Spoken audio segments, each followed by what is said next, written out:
Recebam com um aplauso aqui o catequista, o Alexandre Varela.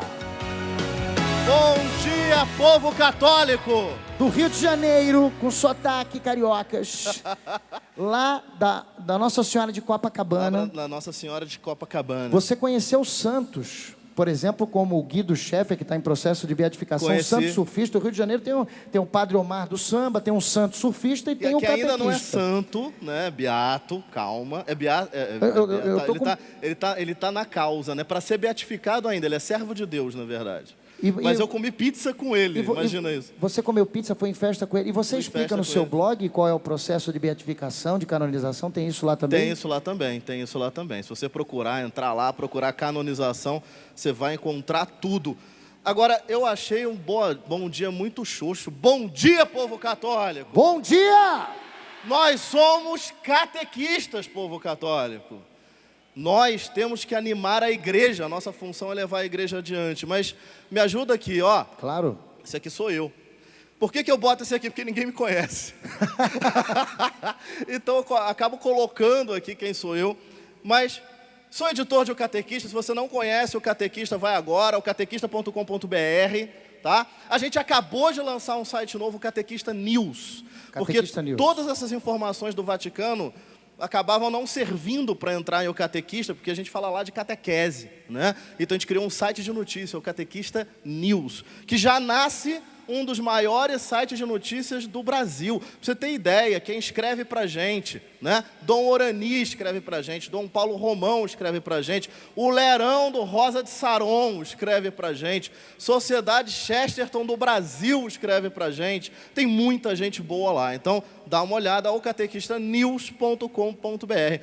Além disso, sou apresentador e radialista, tenho 7 programas de rádio semanais. 7? 7. Como é que você dá conta sendo pai de 5 filhos? Pois é, aí eu escrevi 2 livros, que eu botei ele best-sellers, porque eu gosto de falar, que a gente ganhou do Harry Potter. Né? Olha aí, ó. Harry Potter foi lançado, estava em segundo. Quem estava em primeiro? O Catequista, lamento, né? Aqui, ó, o livro, As Verdades que Nunca Te Contaram sobre a Igreja Católica. Sobre Inquisições. Fala sobre Inquisição. E tem o outro, As Grandes Mentiras sobre a Igreja Católica. Sobre tretas em geral. Pois é, como é que é isso? Você é um caçador de treta? Que maneira ousada de falar, como então, é que é a isso? treta aquele espetada que você leva todo dia no trabalho, né? Todo dia na universidade, na escola, com os amigos que não são católicos, né? Aquilo ali, mas e Nossa Senhora? Né? Porque vocês são idólatras. Enfim, aquela história toda, você nunca teve uma resposta adequada para dar, você falava, puxa, não sei me defender. Com grandes mentiras sobre a Igreja Católica, você sabe se defender. Aqui a gente desmente todas as mentiras que contam por aí sobre a Igreja Católica. Diego já falou, sou jornalista da Santa Sé, assim, quase chorei feito um louco, né, quando me disseram isso. Sou catequista de crisma, palestrante, gestor de projetos, porque o dinheiro tem que vir de algum lugar. Você pulou uma coisa, você é candidato? Calma aí. Sou marido e pai de 5 filhos. Porque Jesus mandou, né? A gente obedece, a minha vocação é o matrimônio. Então, vamos lá. E vou contar uma coisa aqui só pra gente, só tem a gente aqui. Ninguém sabe, nem minha família sabe. Eu tô achando que tem o 6º. Uma salva de palmas aí, crescer e multiplicai-vos, olha aí. No site. Ninguém sabe, só a gente. E como eu não tenho nada para fazer, eu resolvi ser candidato ao diaconato permanente. Que bênção. Então, em 2021, se tudo der muito certo, se tiverem coragem de me ordenar, eu quero ver vocês na ordenação lá no Rio de Janeiro. Final de 2021, Diego. Maravilha. Muito bem. Com vocês, Alexandre Varela, o catequista. Muito obrigado. Ó, a gente trouxe aqui na Editora Planeta os nossos livros. Eu falei que eu estaria lá logo após a palestra, então, só que a gente está apertado, a gente vai ter a missa logo depois. Então, assim, entre a palestra e a missa eu vou estar lá, mas se não der tempo, a gente volta para a missa. E aí, depois da missa, a gente conversa lá. Quem quiser conhecer o livro, quem quiser autógrafo, tirar foto, fazemos qualquer negócio, ok? Muito bem, povo católico, vamos começar porque a gente tem muito para falar. Qual é a missão dos catequistas no pontificado do Papa Francisco, e é um Papa revolucionário. É um Papa como a gente nunca viu. Tudo bem que João Paulo II era fantástico, né? Bento XVI era fantástico, mas Papa Francisco, ele é fantástico e ele é revolucionário. Só que a gente entende pouco ele, a gente não ouve ele direito, a gente perdeu a noção, né, do que é um Papa. E muitas vezes eu vejo gente criticando o Papa, dizendo, ele não podia dizer isso. Como eu poderia dizer o que o Papa pode ou não falar? A gente perdeu a noção de igreja, né? A gente não pode julgar o Papa a partir do nosso próprio umbigo. A gente precisa entender quem é Francisco para poder entender o que ele está falando. E isso é parte do que eu quero fazer aqui. Quem é Francisco? Francisco, ele reúne duas características muito, muito, muito importantes. Primeiro, ele é jesuíta. E jesuíta burro jamais existiu sobre a face da terra. Não existe um único jesuíta que não seja inteligentíssimo.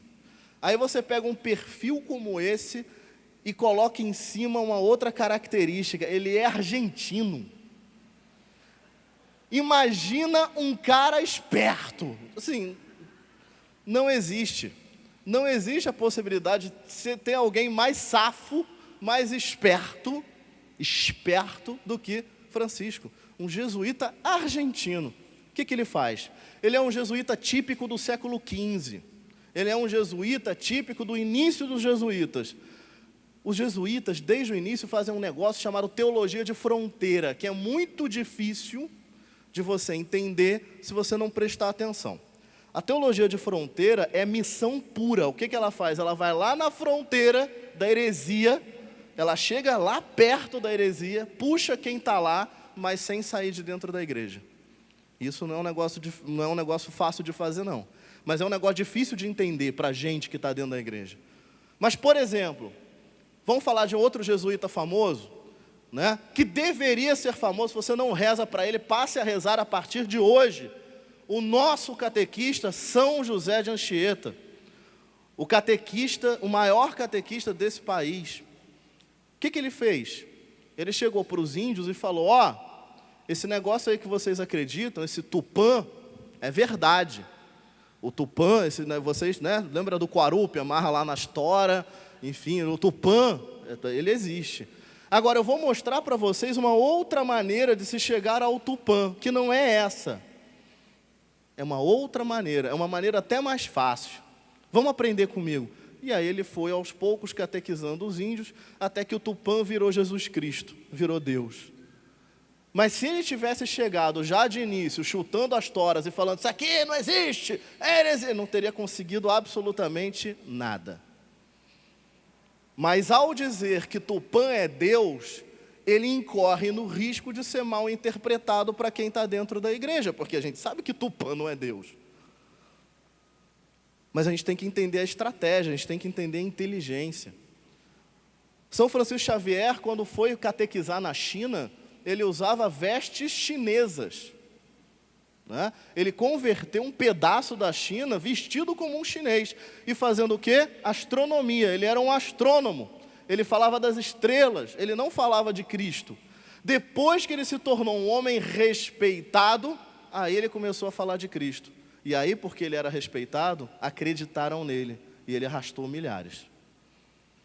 É uma técnica, é uma maneira de catequizar com a própria vida. É típica dos jesuítas, é típica da Companhia de Jesus, e Francisco é jesuíta. Então a gente só pode entender ele a partir disso. Então quando ele vira e fala, quem sou eu para julgar os gays? E você fala, meu Deus, o Papa liberou, não liberou nada. Ele está dizendo que esse cara pode vir para a igreja. E ele pode.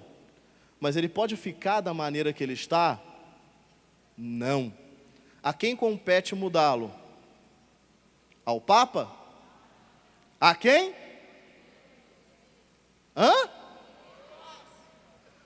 Pode falar assim bem alto. A mim.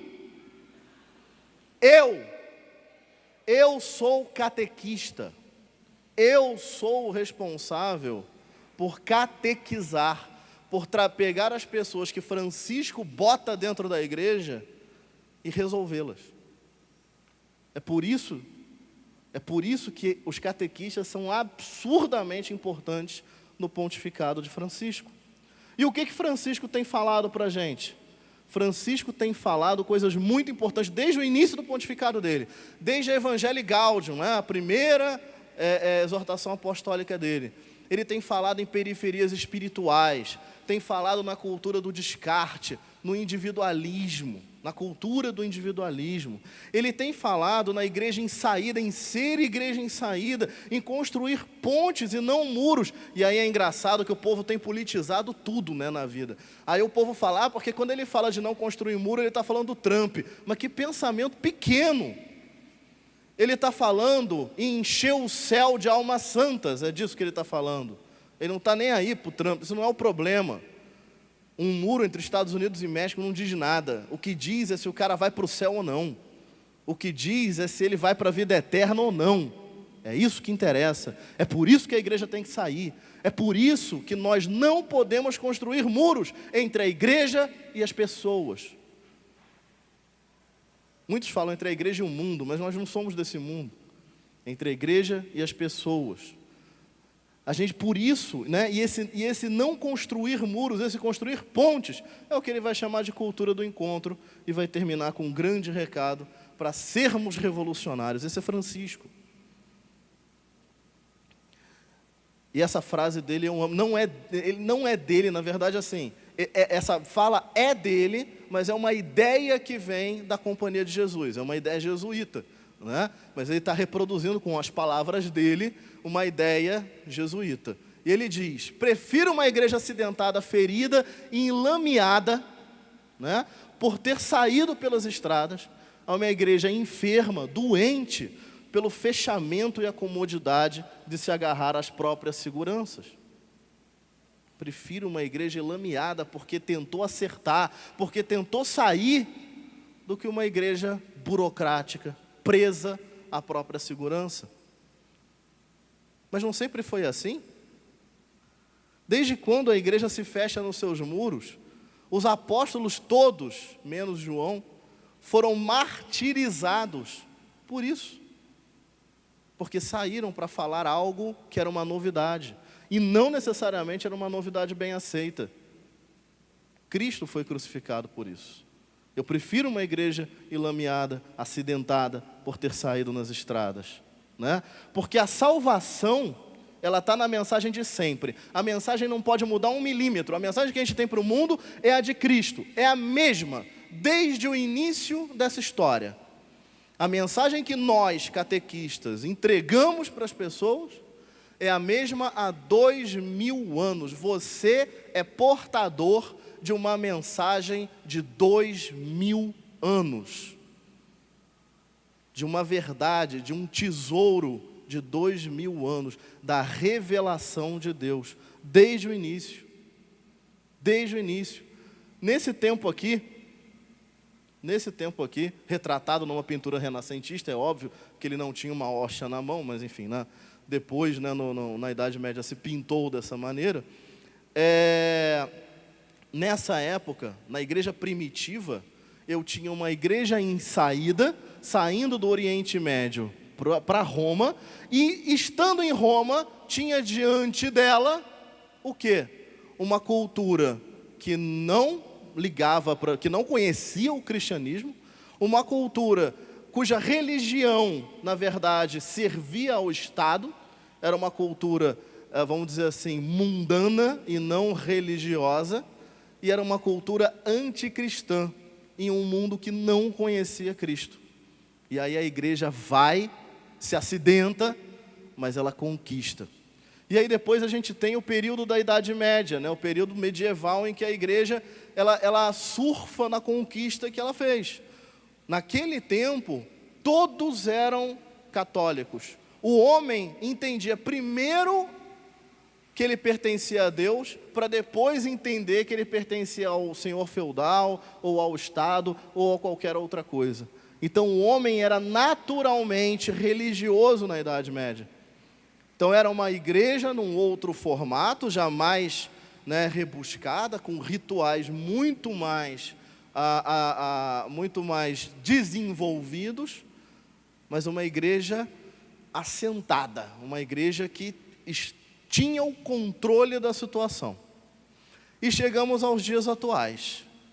Com o que você acha que se parecem os dias atuais? Com a igreja primitiva ou com a igreja medieval? Responde para mim. Primitiva ou medieval? A gente está no controle ou a gente está numa cultura que nos rejeita? A gente está numa cultura que nos rejeita. A gente não está mais no controle. Essa segurança aqui se perdeu. Essa segurança aqui se perdeu. O mundo se paganizou.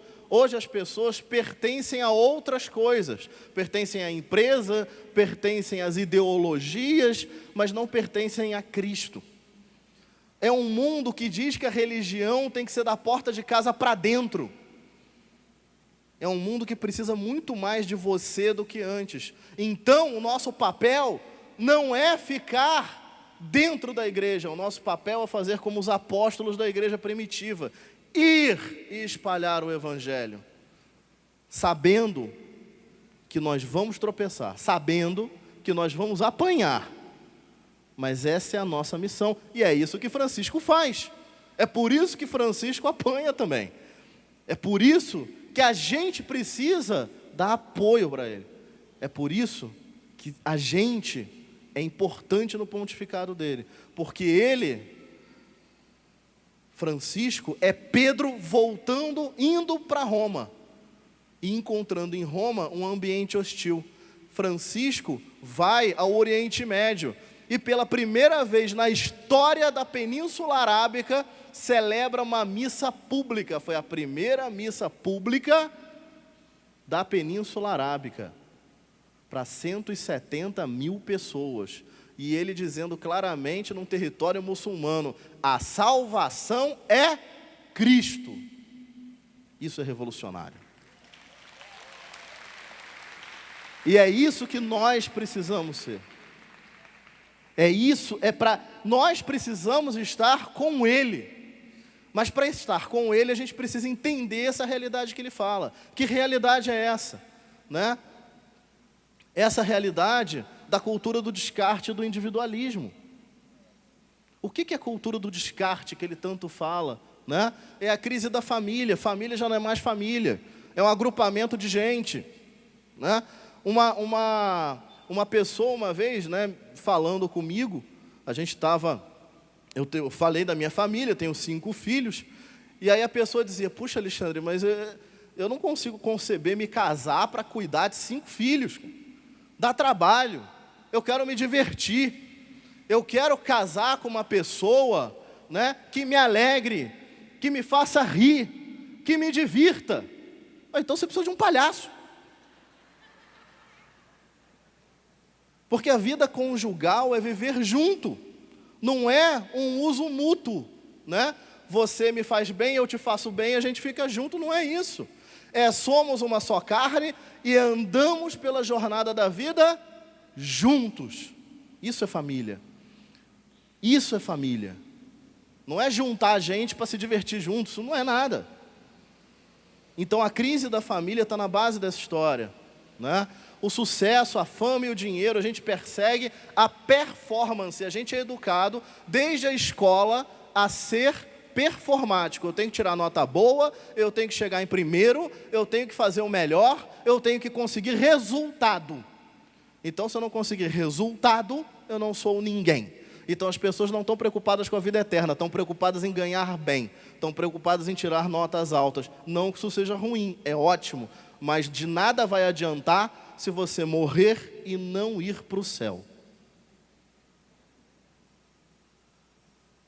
Só que as pessoas não pensam nisso. E cabe a gente fazê-las pensar. Né? A vida bela do Facebook. Já parou para pensar como a vida de todo mundo é bonita no Facebook? Não tem ninguém que posta desastre no Facebook. Ninguém faz uma selfie na fila do banco quilométrica. Gastei 2 horas hoje. Não faz. Ninguém tira foto de celulite, e olha só, tudo furado, não faz. Ninguém fala, olha só, encontrei uma barata no meu quarto. Pá, não tem. Aí bota um efeito na barata bonito, né? Em PB no Instagram, faz um bumerangue da barata, né? Não tem. Por quê? Porque a gente vive de performance. O que a gente quer mostrar para os outros é performance. Olha como eu me dei bem. Olha como eu sou bacana. Olha como eu estou na praia. E às vezes aquelas fotos você nem está na praia. Você puxou uma foto de 3 anos atrás e botou no Facebook só para dizer que você estava na praia. Ele não falou nada. Que praia bonita, belo raiar do dia. Aí as pessoas, olha que maravilha, que inveja, eu queria estar aí. E você está lá no calor da tua casa, né, vendo Faustão. Mas feliz, porque no Facebook você está bombando. Que vida é essa? É uma vida... Na verdade, o Facebook não é o problema. O problema é a mentalidade que gera isso. O Facebook é o sintoma, não o Facebook, né? Mas isso que eu estou falando é o sintoma da cultura do descarte, da cultura do individual, da cultura do sucesso, da fama, do dinheiro, do uso. Isso é que permeia o nosso mundo hoje. Tem outra coisa que Francisco fala também, que são as periferias espirituais. A cultura do descarte gera as periferias espirituais. E o que são as periferias espirituais? Lembra que eu falei das famílias desestruturadas? Bom, se as famílias não estão mais estruturadas, elas não são mais a igreja doméstica. As pessoas não entendem mais o que é o casamento. Elas não conseguem compreender. Você é catequista, e eu aposto que você é catequista, você é do batismo, você é do curso de noivos, você é dos coroinhas, né? Você é de tudo, que em geral é assim. O catequista, ele acaba sendo de tudo que é paróquia. Você já foge do padre. Quando ele aparece, né, você já faz assim para fingir que é, né, o padre não te dá mais uma coordenação. Você fala, não, né? Era assim, quando eu estava na paróquia há muito tempo, era assim, passava o padre, Alexandre, queria falar com você. Quando eu falava, não, padre, pode falar. Então, a coordenadora de não sei quanto saiu, você pode ficar no lugar dela 2 meses? 2 meses viravam 7 anos, era sempre assim. Né? Mas isso não acontece na sua paróquia, né? Não. Então, não acontece. Bom, enfim, já que você trabalha com casais, com certeza, você vai reparar que eles não entendem mais o casamento. Eles acham um absurdo a igreja fazer entrevista. Eles acham um absurdo a igreja querer que você seja católico. Por quê? Porque eles entendem o casamento como uma bênção para a gente se divertir junto. Não é mais uma aliança entre 3 pessoas, um homem, uma mulher e o próprio Cristo para a construção de uma igreja, que é a igreja doméstica, que é a base fundamental de todo o reino de Deus, de toda a igreja de Cristo. É a partir da igreja doméstica que se desenvolve a igreja de Cristo. A gente não entende mais isso. E por não entender mais isso, a igreja perde força, porque a família não é mais a igreja, a base da igreja não está mais lá, a base da igreja foi para onde? Para dentro da paróquia. Mas devia estar em casa. É por isso que chega crismando e catequizando para você que não sabe nem quem é Jesus. Não sabe rezar uma Ave Maria, não sabe nada, porque os pais não ensinaram. Ou pior, os pais falaram, não, você fica livre para escolher a religião que você quiser, porque é tudo igual. Chega gente assim, não chega? Porque as famílias não são mais igrejas. E elas precisam voltar a ser igrejas. O pensamento é ideológico, a gente é doutrinado no ensino a pensar ideologia e não religiosidade, e não em mim. Eu tenho amor às ideias e não à minha salvação. Eu preciso olhar primeiro a minha salvação, depois as ideias. As ideias, você pode seguir o que você quiser, mas a minha salvação vem primeiro. O que eu preciso fazer para ser salvo, para ir para o céu? Buscar primeiro as coisas de Deus. E tudo mais será acrescentado. Mas as pessoas não acreditam mais nisso. Alexandre, você tem 5 filhos, fechou a fábrica? Aí eu sempre respondo, não, porque eu sou operário da fábrica. Quem fecha a fábrica é o dono. Enquanto o dono não fecha, o operário trabalha. Não é assim? Eu sou rico? Não. Sou pobraço. Até com 5 filhos fico mais pobre. Mas por quê? que eu tenho confiança de ter 6, 7, 10, 15, quantos o Senhor me der? Porque eu creio na aliança que eu fiz com Deus no meu matrimônio. Isso se chama providência divina e a gente não fala mais disso. As pessoas precisam entender. Hoje a fé é no homem, é no que eu consigo fazer, é no meu trabalho, é na minha empresa, é no meu sucesso, não é em Deus. Esquece-se que o homem é feito por Deus e tem uma aliança com Jesus Cristo, que é o próprio Deus. Esquece disso. E aí vive apegado às coisas do mundo. Perde a capacidade de transcender, perde a capacidade de olhar que dentro daquele trabalho existe a possibilidade de salvação também ali. Dentro de uma reunião chata, existe a possibilidade de salvação, sua e de quem está em volta. Cristo está em todos os lugares. Ele não vai embora, você não sai da sua casa, Jesus, eu vou trabalhar, fica com Deus, tchau, tchau. E vai embora para o trabalho. Não é assim. Deus está lá no trabalho, Deus está lá na universidade, Deus está lá na escola. Mesmo com chefe chato, professora chata, colega chato. E talvez, justamente por isso. Olha, eu tenho, um monte de gente fala, eu não consigo ver Cristo no trabalho, porque você não tenta. Eu tenho uma técnica, as minhas senhas são sempre orações. Primeiro que é legal, porque eu tenho senhas enormes no computador. Então as pessoas ficam, oh meu Deus, que coisa. É porque é uma oração. Normalmente o início de oração. Vou dar um exemplo, não é a minha senha, não tentem. Mas, por exemplo, glória ao Pai. Então eu chego de uma reunião chata, terrível, que você esquece de Deus mesmo, né? Você esquece de Deus porque você viu outra coisa na reunião, né? Aí você chega no computador, digita glória ao Pai. Imediatamente você completa, e ao Filho e ao Espírito Santo, como era no princípio, agora e sempre, amém. E retoma o motivo pelo qual você deve fazer todas as coisas, inclusive trabalhar. E isso salva o trabalho. Só que as pessoas esquecem, elas acham que estão ali para performar, que é como o RH gosta de chamar, né? Então, a religião acaba se tornando incompreensível, acaba se tornando uma maluquice. Não, mas você não pode pensar em Deus agora, você está no trabalho. Você não pode pensar em Deus agora, você está na escola. Você não pode pensar em Deus nunca, porque Deus é da porta da tua casa para dentro. Mentira. Deus está em todo lugar. Ele é rei do universo. Tudo pertence a Ele. Portanto, Ele sempre tem que ser levado em consideração em tudo. Mas quando a religião se torna incompreensível, quando Cristo não é mais levado em consideração em tudo, o que acaba acontecendo?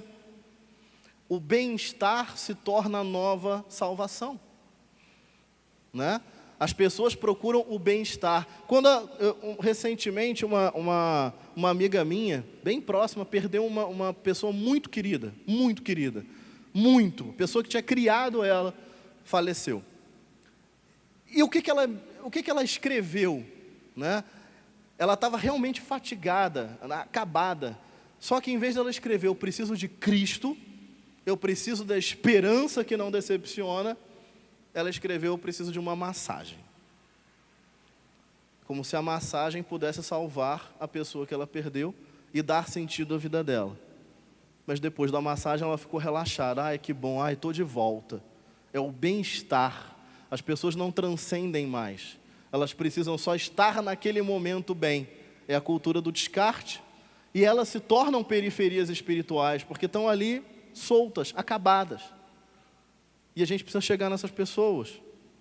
A salvação se torna bem-estar. E justamente pela salvação se tornar bem-estar, você precisa do bem-estar, o bem-estar custa dinheiro, você se torna refém da tua empresa, do teu trabalho, da tua profissão. E o RH adora. O RH vende o seguinte, a missão da nossa empresa é salvar o mundo. Eles fazem copos de plástico, mas não interessa, salvar o mundo. Nós somos um time que está junto para salvar o mundo, você pertence a isso aqui. Muita gente acha bonito, puxa, lá no Vale do Silício, nos Estados Unidos, o Google, ele bota escorrega para a galera, videogame, que maneiro. Você sabe por que ele faz isso? Porque aquelas pessoas são tão comprometidas com a empresa que moram dentro da empresa. Então o lazer deles é dentro da empresa. Na verdade aquilo ali não é prêmio, é coleira. É para que eles entendam que a empresa tem tudo. Eles não precisam sair dali. Eles pertencem à empresa. E você não deve pertencer a empresa nenhuma, não deve pertencer a ninguém. Você só pode pertencer a Cristo, Rei do Universo. E quem não sabe disso, está nas periferias espirituais que Francisco tanto fala. Mas você pode dar um jeito nisso. O que você tem a ver com esse negócio? Você já tem uma pista. Você está no centro do problema e no centro da solução. Deixa eu mostrar uma coisa para vocês. O último censo do Vaticano, eu sei que a Promocat tem um mais recente, com um número bem maior. Mas vamos usar o do Vaticano para tentar ser conservador e não passar muita vergonha. Em 2013, o Vaticano disse que o Brasil tinha 490 e poucos mil e tantos catequistas, que eu arredondei aqui para 500 mil. Tá? 500 mil catequistas, um exército de missionários. Isso parece uma notícia maravilhosa, não parece? Você imagina que cada catequista desses tenha contato com pelo menos 10 catequizandos. Todo mundo aqui tem contato com pelo menos 10 catequizandos num ano. Né? Levanta a mão quem tem contato com mais de 10 catequizandos no ano. Ou 10, né? Que 10 que seja. Ótimo. Então a premissa está correta. Tem 500 mil catequistas que têm contato com pelo menos 10 catequizandos no ano. O que dá 5 milhões de pessoas catequizadas ao ano. E aí, eu te pergunto, cadê? Onde estão estes 5 milhões de católicos que nós formamos todos os anos? Você é catequista há quanto tempo? 5 anos? 10 anos? Em 10 anos, a gente tinha que ter formado 50 milhões de católicos, 25% do Brasil. O Brasil é um país católico? O catolicismo está aumentando no Brasil? Então tem alguma coisa errada nisso aqui. E não é a conta. Tem alguma coisa errada nisso aqui e não é a conta. Nós, catequistas, precisamos ser diferentes. E é por isso que a gente tem que olhar para Francisco. Francisco é um papa para o mundo de hoje. E a catequese, ela olha para o mundo medieval. A catequese é assim: eu estou aqui, recebo os crismandos ou catequizandos, como se eles tivessem muita vontade de pertencer à Igreja Católica.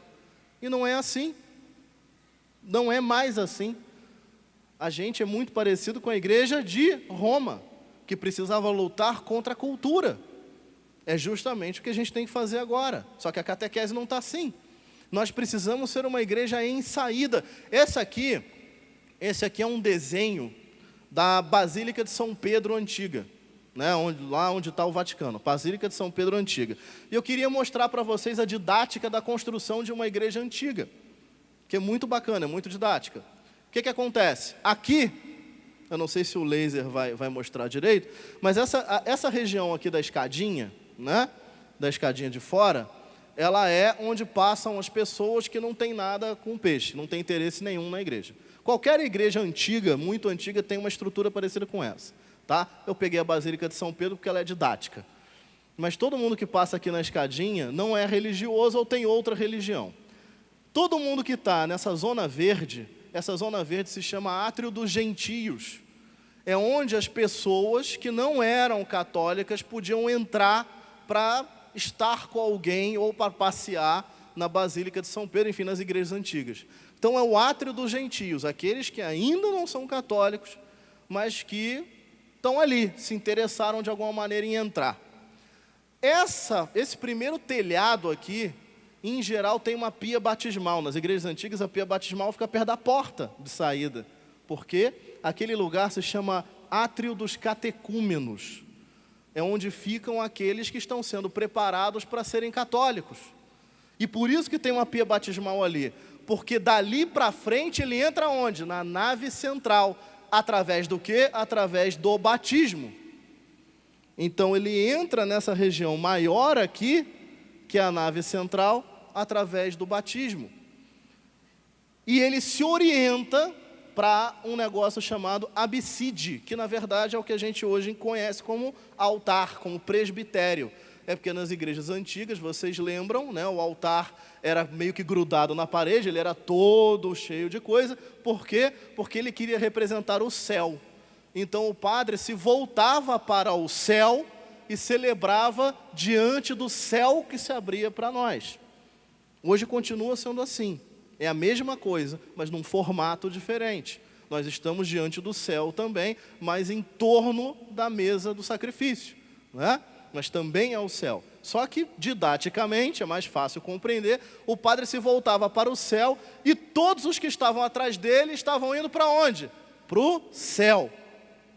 Então perceba, não religiosos, interessados, aqueles que estão se preparando, católicos, santos, céu. É didático. A gente precisa ser uma igreja em saída. Não dá mais para a gente vir aqui no átrio dos gentios e fazer catequese e botar catecúmeno para dentro. Não dá mais. A gente precisa descer essa escada aqui e ir para a rua buscar os catecúmenos. A gente precisa ser uma igreja em saída. A gente precisa sair dos muros da igreja, do quintal da igreja. É isso que Francisco faz, mas a gente precisa ir com ele. Não adianta nada, Francisco, falar para as periferias espirituais se eu vou permanecer dentro da minha paróquia esperando que as periferias espirituais venham até mim. Não dá. Eu preciso ser uma igreja em saída. Eu preciso ir atrás. Eu preciso encontrar. Esse é o exemplo de Francisco. A cultura do encontro, construir pontes e não muros. Esse é o grande imã de Al-Azhar. Eu estou falando de onde ele é, porque eu não sei pronunciar o nome dele. Então, enfim, tá lá, não faço a menor ideia. Mas então ele é o grande imã de Al-Azhar, amigo de Francisco. Um dos caras que convidou ele para ir celebrar a primeira missa pública da Península Arábica.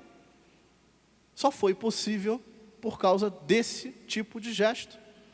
Se Francisco tivesse rosnado para ele, chamado ele de herege, infiel, não teríamos missa pública na Península Arábica. 170 mil pessoas e o mundo inteiro teriam deixado de ouvir que Cristo é o caminho, a verdade e a vida. Esse abraço valeu 170 mil almas no mínimo para Cristo. O Papa é bobão? O Papa é herege, como dizem por aí? O Papa é socialista, como dizem por aí? Cara, o Papa é Papa, ele é católico, e ponto. E quando ele faz uma coisa dessas, ele faz por Cristo. Não que ele esteja se aproveitando ou enganando o grande irmão, que também não tem nada de burro, né? Tá? Ele está enganando o grande irmão, não está, pode ter certeza que não está. Mas esse encontro gera a missão. Esse encontro gera outros encontros. Cultura do encontro é ir atrás das periferias espirituais e trazê-las. Francisco faz isso. Mas a gente precisa estar ao lado de Francisco, lutando ao lado de Francisco. Aí você fala, puxa Alexandre, você botou, estava cheio de papo, aí agora botou os Vingadores. E eu gosto de botar a Viúva Negra e o Arqueiro, porque quem viu os Vingadores aqui, levanta a mão. Legal, então dá para falar tranquilo. Eu não é spoiler de filme, não é nada, fiquem tranquilos, mas é que eu gosto da figura da Viúva Negra e do Arqueiro, porque eles não são ninguém. Tem o Homem de Ferro que voa, que não sei o quê, tem o Hulk que é gigante, tem o Thor que é o Deus do trovão, e tem eles que não tem nada. Essa mulher tem uma pistola e o outro tem flecha, e é isso aí que tem para hoje. E os caras estão lá na linha de frente botando, né, o peito para risco. Estão lá ajudando, estão salvando o mundo no filme. Quem são esses caras que não têm poder nenhum, mas têm a capacidade de salvar o mundo porque são filhos daquele que tem. Somos nós, os catequistas, os batizados.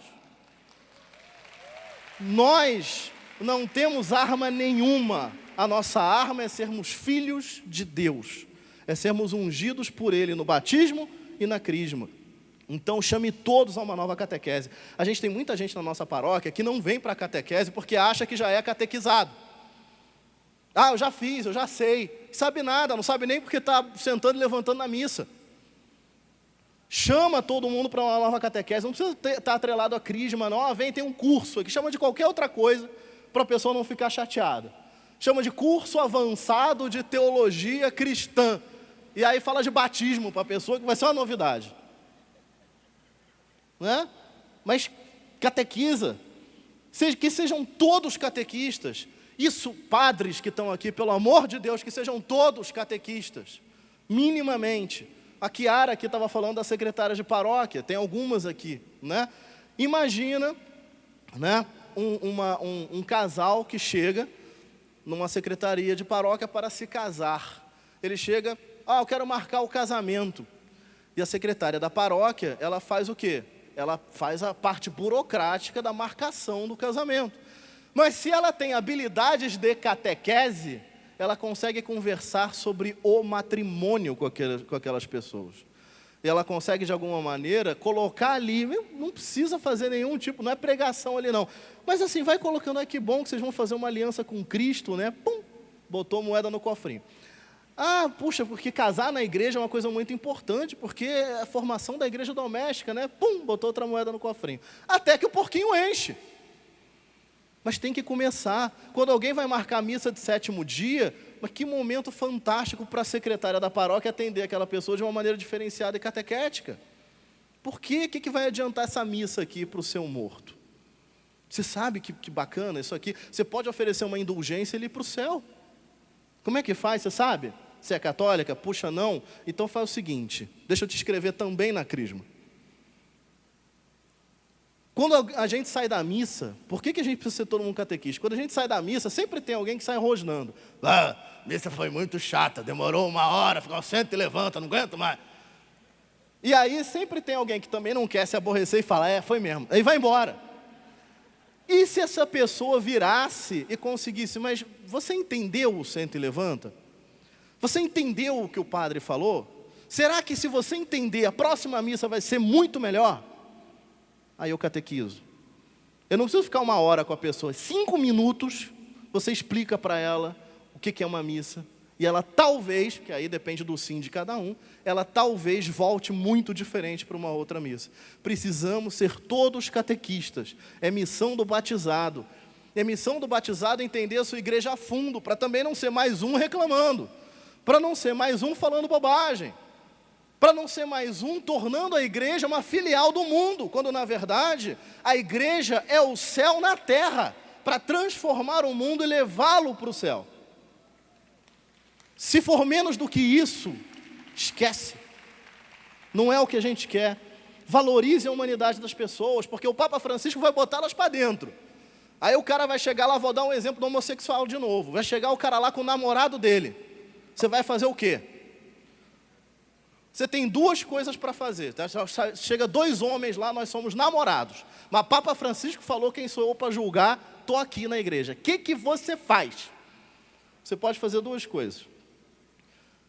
Quem valoriza mais a regra que é a humanidade, vai falar, desinfeta Satanás, sai daqui. E isso está errado. Porque a gente precisa salvar aquela alma ali também. Segunda coisa. Não, vem os 2 e vamos comungar. Tá erradíssimo. Porque aí vão os 2 para a perdição e você junto. Não é nenhuma nem outra. É respeitar a humanidade e falar sempre a verdade. Agora, é falar a verdade direito. Eu botei aqui a palavra corrigir. Fale sempre a verdade, corrigir. Essa palavra corrigir, ela vem de corregere, reger juntos. Então, corrigir não é falar, tu está errado, e vai embora. Não é isso. Corrigir é, vem comigo. Deixa eu fazer você entender a verdade, mas vem comigo. Então, naquele primeiro momento, talvez o homossexual não entenda o sacrifício que ele vai precisar fazer. Mas se ele fizer, ganhará a vida eterna.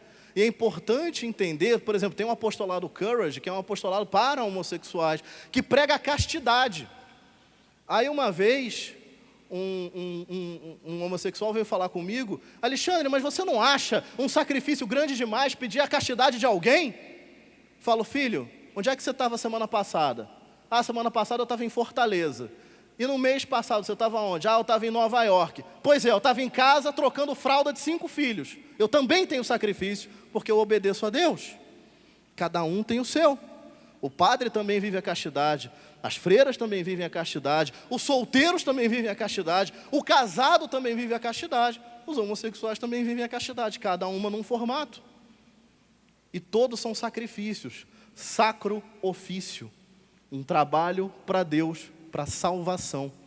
Só que entender isso não é em 5 minutos. Então, valorize a humanidade, tenha calma, vai dar certo, acolhe. Não sai abrindo tudo, mas acolhe. Acolhe do jeito certo de acolher. Olha, não senta do lado do namorado, não. Fica aqui, não pode comungar, mas vai entender com o tempo. Seja humano, porque também você tem seus erros. Também você erra e também você precisa de alguém que correja com você. Não é assim? Deixa eu contar uma coisa. Você precisa fazer a diferença. Papa Francisco, na última JMJ, falou 2 frases bacanas. Falou que Maria é influencer de Deus. Eu vou te falar que eu achei horrível essa frase. Eu fiquei pensando na hora, fiquei pensando na ladainha, né? Casa de ouro, torre de marfim, influencer de Deus. Mas eu entendi o que ele queria dizer. Ele estava querendo dizer que o sim de Maria influenciou toda a história da humanidade e permitiu que você fôssemos para o céu. Ainda bem que Maria disse sim, ainda bem que Maria perseverou. Por isso ela é influencer de Deus, por isso ela influencia o mundo inteiro. E também nós precisamos influenciar o mundo inteiro. A nossa volta, cara, às vezes a tua missão é falar para 1 milhão de pessoas e converter o Brasil inteiro. Às vezes a tua missão é converter o teu irmão. Às vezes a tua missão é ser bom filho. Às vezes a tua missão é ser bom marido. Não tente dar para Deus a missão que você tem que executar. É Deus que entrega a sua missão. Eu comecei o catequista com um site para 30 crismandos, virou uma maluquice. Hoje eu tenho 500 mil seguidores. Hoje o site todos os dias dá 20 mil, 30 mil visualizações. Eu estou aqui. Como o Diego me apresentou, nunca quis mostrar meu rosto. Eu estou aqui. Eu não conseguia falar para 3 pessoas. Vocês são mais de 3. Tem um padre que falou isso para mim. Alexandre, fica tranquilo. Fica tranquilo. O homem propõe e Deus dispõe. Não tenha medo de propor. Não tenha medo de propor. E a principal proposta é ser santo. Você precisa ser santo, porque a santidade arrasta. Eu olho para você e falo, puxa, eu quero ser que nem você. E aí você fala, então me segue. Vinde e vede. Foi isso que Cristo falou para João e André. E aqui eu quero contar uma história para você ver o que é a santidade. Eu já estou no final, para o Fábio não infartar, eu já estou no final. Para você entender o que é a santidade. Esse desenho é o primeiro desenho do bom pastor que se tem notícia. Papa Francisco adora ele e eu também. É lindo, ele é simples, é rústico, é um rabisco, mas é detalhado. É o primeiro desenho do bom pastor que se tem notícia. Fica na catacumba de São Calixto, em Roma, onde estão enterrados os primeiros papas e os mártires de Nero. Nero talvez tenha sido o mais carniceiro de todos os imperadores romanos. Os mártires de Nero estão nessa catacumba. E esses mártires, aqueles que morreram nas mãos desse imperador romano, hoje repousam olhando para o bom pastor. E por que essa catacumba é tão especial? Porque essas pessoas são muito especiais. Esse é o circo de Nero. A foto não está boa, o desenho, na verdade, não está bom, porque é raro achar um desenho desses. Eu estiquei o que tinha, paciência. Mas ele dá a noção, ele dá a dimensão exata do tamanho do circo de Nero. Milhões de cristãos morreram aqui. Você acha que o Coliseu foi o lugar de matança de cristão? Aqui foi no mínimo 10 vezes mais. O circo de Nero era uma aberração. Os cristãos eram mortos, devorados por leões, mortos por gladiadores, eram degolados em público. Para quê? Para uma multidão de milhares de romanos delirar. E o grande marco do circo de Nero, o grande ícone do circo de Nero, era aquele obelisco que eu circulei ali. Ele marcava o local da construção inicial do circo de Nero. Aqui será o circo em que eu vou divertir o meu povo. E a diversão do povo era matar cristãos, era matar o reino de Deus. Mas eu quero te mostrar o seguinte: o circo de Nero não existe mais. Do circo de Nero, a única coisa que ainda existe é aquele obelisco ali. A única coisa do circo de Nero que ainda existe é aquele obelisco ali. E eu vou te mostrar onde ele está hoje. A santidade vence. A vitória é dos santos. A vitória é da Igreja de Cristo, que se assenta sobre Pedro. E você é a linha de frente dessa batalha. Você é o primeiro soldado no mundo. Por favor, sejam catequistas com tudo o que essa palavra representa. Foram catequistas que transformaram uma arena de matança na praça de São Pedro. O obelisco de Nero hoje, que assistiu à morte de milhares de cristãos, assiste à vitória do reino de Deus. Graças ao seu povo, graças aos batizados, graças aos catequistas. Meu povo, povo católico, tenham coragem, sejam, falem comigo, revolucionários. Fiquem com Deus, muito obrigado.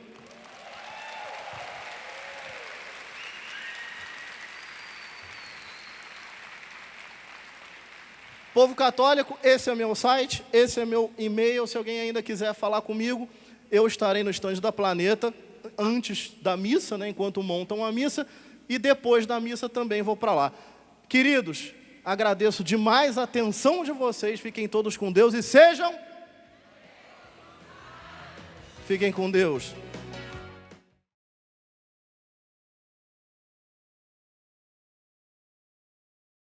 O que me deixando impressionado é que dobrou de tamanho, né?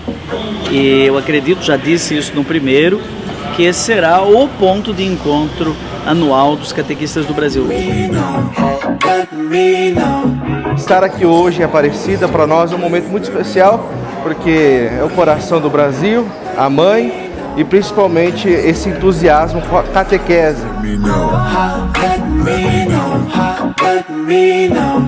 E acredito que esse encontro ele é ótimo porque nós conseguimos atingir um público que geralmente a gente não tem acesso.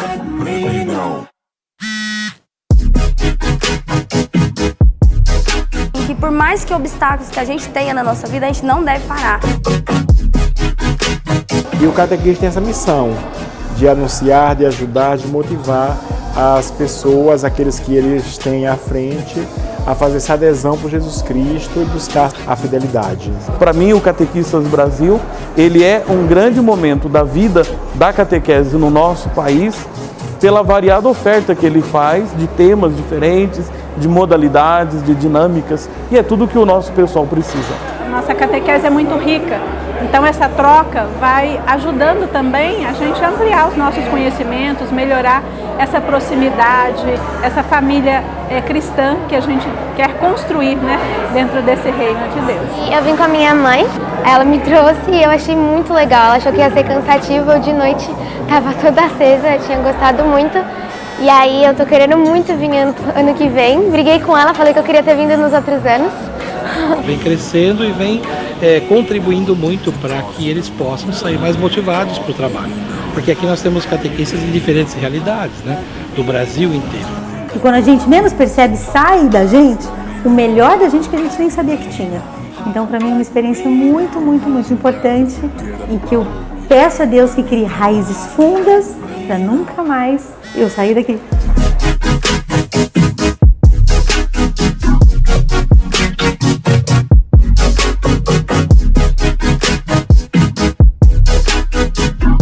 Todos somos catequistas, de modos diferentes, formas diferentes, mas eu acho que a base que foi aparecendo aqui no evento tem um fio condutor.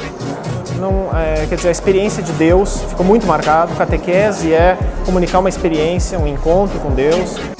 É fundamental que o catequista conheça essas novas linguagens, aprenda a usar de meios adequados para chegar ao coração das pessoas e tornar viva a boa nova de Jesus Cristo.